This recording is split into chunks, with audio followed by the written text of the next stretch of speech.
My coworker kept forgetting my name in meetings, so I let her do it in front of the one person she wanted to impress. I work in a fairly small office where everyone knows everyone's business, even if we all pretend we don't. There's this woman on my team, Kara, who's very good at being nice in a way that feels sharp. She smiles, she compliments your shoes, she uses exclamation points, and then she'll slide a little pin under your skin. For months, she's been doing this thing where she forgets my name in group settings. Not in a normal, awkward way, but in a pointed way. She'll look right at me and go, "Can you send that file?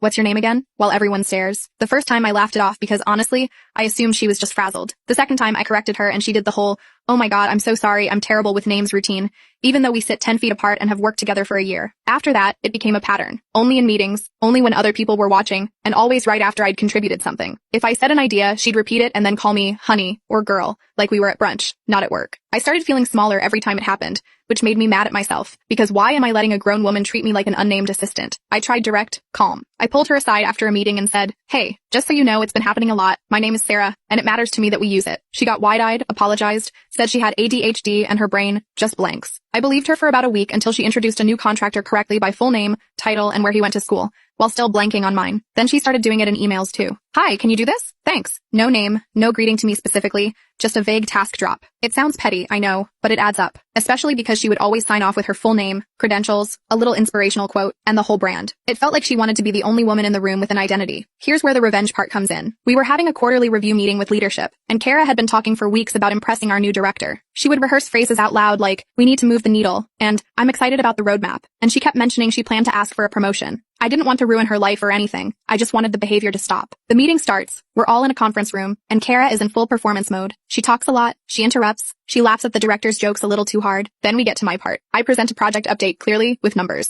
The director nods, asks a follow-up. I answer. Kara waits until I finish, and then she says, loud and sweet, "Great point. What's your name again?" She looks right at me with that innocent face like she's doing a bit. I felt my pulse in my throat, and I made a decision. I smiled back and said calmly, "It's the same name as the last 20 times, Kara. I'm surprised you can remember every man's name in this room but not mine." It wasn't shouted, it wasn't sarcastic, it was just a statement. The room went dead silent. Kara's smile froze. The director looked at her with this flat expression and said, "Yeah, that's not a great look." Kara started stammering about her brain and being overwhelmed, but the moment had already landed. I didn't pile on. I just turned back to the director and kept going, as the meeting mattered more than Kara's little game. After that, Kara barely spoke. When the meeting ended, she cornered me by the coffee machine and hissed that I embarrassed her. I told her very softly, "Good, now stop." She hasn't forgotten my name once since. She also hasn't been friendly, which honestly is a relief. I know this wasn't some cinematic takedown, but it felt like finally taking my space back, and I'm weirdly proud I did it without raising my voice.